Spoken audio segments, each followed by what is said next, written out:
മുഖ്യമന്ത്രി വി.ഡി. സതീശന്റെ പുതിയ തീരുമാനങ്ങൾ വന്നു തുടങ്ങി.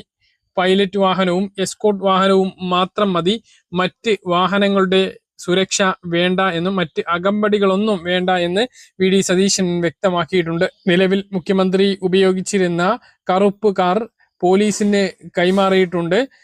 മുൻ മുഖ്യമന്ത്രിമാർ ഉപയോഗിച്ചിരുന്നത് പോലെ പഴയ വെള്ളക്കാർ തന്നെയായിരിക്കും ഇനി സതീശൻ ഉപയോഗിക്കുക എന്നുള്ളതാണ് വിവരം. തന്റെ യാത്രക്കായി മറ്റു വാഹനങ്ങൾ ഒരിക്കലും ബ്ലോക്ക് ചെയ്യരുത് എന്നും നിയുക്ത മുഖ്യമന്ത്രി ഉദ്യോഗസ്ഥർക്ക് നിർദ്ദേശം നൽകിയിട്ടുണ്ട്. മുൻ മുഖ്യമന്ത്രി പിണറായി വിജയൻ റോഡ് ബ്ലോക്ക് ചെയ്തുകൊണ്ടായിരുന്നു യാത്ര നടത്തിയിരുന്നത്. ഏത് ഭാഗത്തേക്ക് യാത്ര നടത്തുകയാണ് എങ്കിലും മുഖ്യമന്ത്രി പാസ് ചെയ്യുന്ന ആ ഒരു സമയത്ത് റോഡ് ബ്ലോക്കാക്കി ആളുകളെ തടഞ്ഞുകൊണ്ടായിരുന്നു യാത്ര ചെയ്തിരുന്നത്. മുൻ മുഖ്യമന്ത്രിമാരൊന്നും ഇപ്പോൾ അടുത്ത കാലത്തൊന്നും അത് ചെയ്തിട്ടുണ്ടായിരുന്നില്ല. മാത്രമല്ല 30ഓളം വാഹനങ്ങളാണ് പിണറായി വിജയന്